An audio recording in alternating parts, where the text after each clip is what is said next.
조갑제TV 청자 여러분 안녕하십니까? 저는 조갑제닷컴의 조세별입니다. 2025년 9월 18일 오전 11시입니다. 지금 민주당은 가짜뉴스와 같은 제보 하나를 가지고 대법원장을 향해 연일 사퇴하라 겁박하고 있습니다. 이건 마치 청담동 술자리 거짓말 시즌2와 같은데 그 거짓말의 피해자였던 한동훈 전 대표가 오늘 묵직한 한 방을 날렸습니다. 자, 이 내용 좀 소개해 드리도록 하겠습니다. 자, 요즘 민주당을 향해 이런 조롱이 쏟아집니다. 더불어 라면당이냐? 왜냐하면 감히 대법원장을 공격하는데 아무런 근거가 없다 보니 제보가 사실이라면, 만난 게 사실이라면, 의혹이 사실이라면 라면 그러니 더불어 라면당이냐 이런 조롱으로까지 이어지는 것이죠.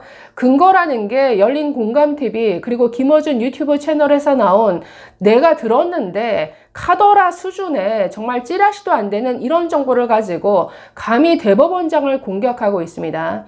자, 이에 대해서 한동훈 전 대표가 오늘 페이스북에 저런 글을 남겼습니다. 보시면 청담동 술자리 전과자 민주당은 이번엔 뭘 걸 겁니까?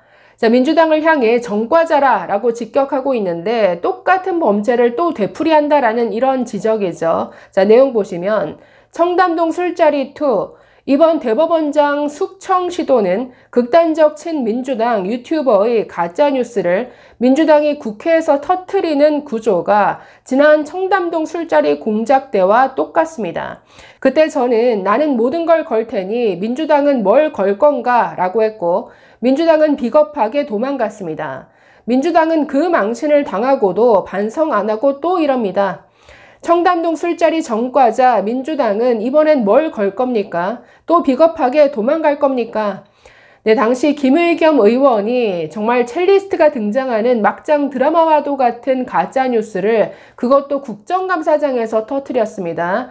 당시 그걸 잘 듣고 있던 한동훈 법무부 장관, 저는 여기에 모든 것을 걸 수 있는데 여기에 김의겸 당신은 뭘 걸 겁니까? 이렇게 질문했었죠. 결국 그 국회의원 면책 특권 때문에 형사처벌은 피했지만 민사소송 가서 결국 패소했죠. 그런데 제대로 된 사과도 하지 않았습니다. 그런데 똑같은 짓을 또 하고 있으니 그래서 민주당은 전과자다 이렇게 지적하고 있습니다. 자, 마지막 부분. 실패한 계엄처럼 실패한 대법원장 숙청도 탄핵 사유고 대법원장 사퇴에 공감한다는 속기록 지운다고 국민의 기억까지 지울 수 없습니다.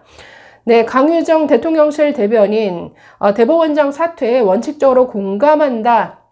이렇게 말해놓고 속기록 지우는 것으로 자신의 발언을 덮으려고 했는데 이게 더 큰 파장을 불렀습니다. 자, 마지막 한동훈 전 대표는 할 테면 해보십시오. 이렇게 마무리했습니다. 할 테면 해보라. 대법원장 겁박 할 테면 해보고 지금 민주당이 추진하는 온갖 무리한 일들 할 테면 해보라.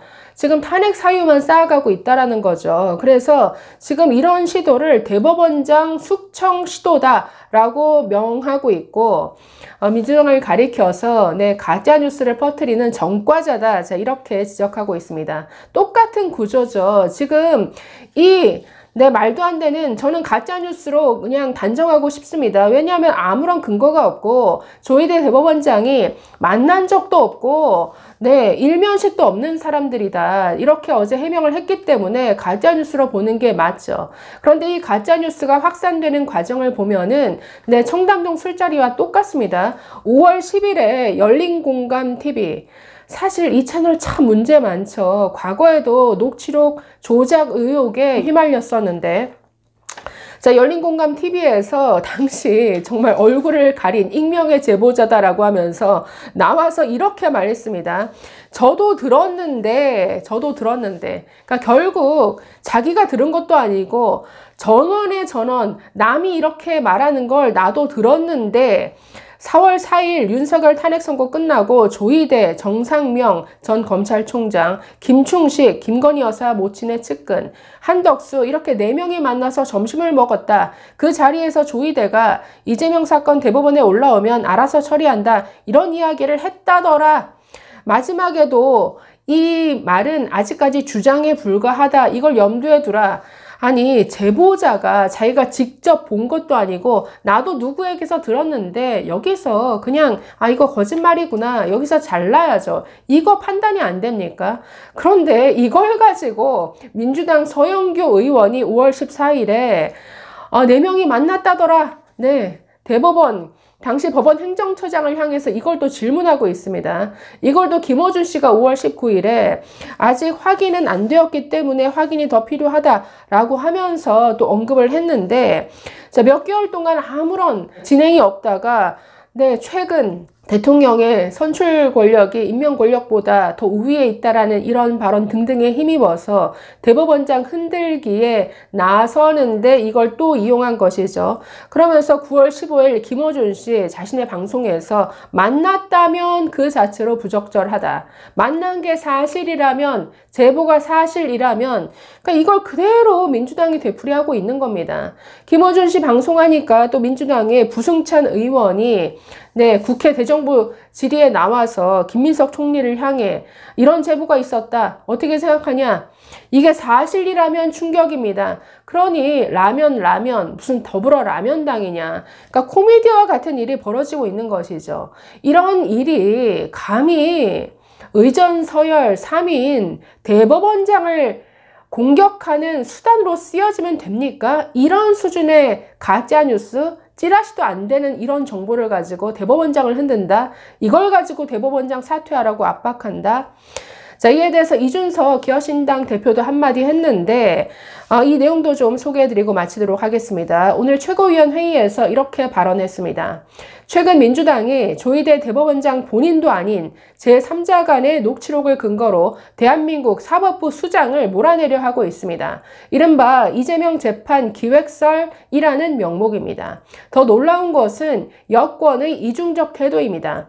조희대 대법원장에게 입장 표명을 강력히 요구하더니 막상 어제 표명하자 처신이 가볍다라고 비난했습니다. 민주당은 인사청문회에서 호평했던 바로 그 인물 조희대 대법원장을 지금은 비판하고 있습니다. 조희대 후보자의 균형 감각과 공정성을 칭찬했던 공식 기록이 엄연히 존재합니다. 현재 정부 여당의 대응은 아니면 말고식입니다. 자, 그러면서 진실과 현실은 단 하나인데 지금 민주당이 완전히 자신들만의 어떤 대한세계, 대한현실을 만들어서 딴 세상에 살고 있다라고 지적합니다. 자, 그러면서 발언 말미에는 자, 진중권 교수는 2020년 조국 사태 당시에 이미 경고했습니다. 대중의 상당수는 선동가들의 말이 거짓이라는 것을 알면서도 기꺼이 거기에 속아주고 있다라고 5년 전의 경고가 지금 그대로 반복되고 있습니다. 여권 지지자들도 신원 미상의 녹취록만으로는 대법원장을 몰아낼 수 없다는 걸 알지만 자기부터 솔선해서 속아줘야 주변 대중들도 따라서 속을 것이라고 믿으며 이를 정치적 실천이라고 자기 합리화합니다. 자, 마지막 부분. 개혁신당은 명확히 말씀드립니다. 정부 여당이 자신들만의 대한세계를 만들어 그 안에서 독단적인 계몽령을 내리려는 시도를 단호히 거부합니다. 윤석열 지지자들의 부정선거 대안 진실이든 이재명 정부의 편향된 사법부 대안 진실이든 모두 현실을 부정하는 위험한 망상입니다. 지금 윤 어게인 세력이나 이 개딸들, 이 민주당 똑같다라는 거죠. 유튜브의 음모론이 진실이 되고 제3자 간의 녹취록이 헌법을 능가하는 그런 평행 세계는 대한민국이 아닙니다. 국민은 여권이 만든 대한세계의 신민이 아니라 현실을 직시하는 주권자입니다. 자, 여기까지 소개해 드리겠습니다. 여러분, 이런 말도 안 되는 가짜뉴스에 여러분 속으십니까? 속으면 바보겠죠. 그래서 이 대한세계의 통치를 받는 신민이 아니라 이 현실을 직시하는 주권자이리라 믿습니다. 감사합니다.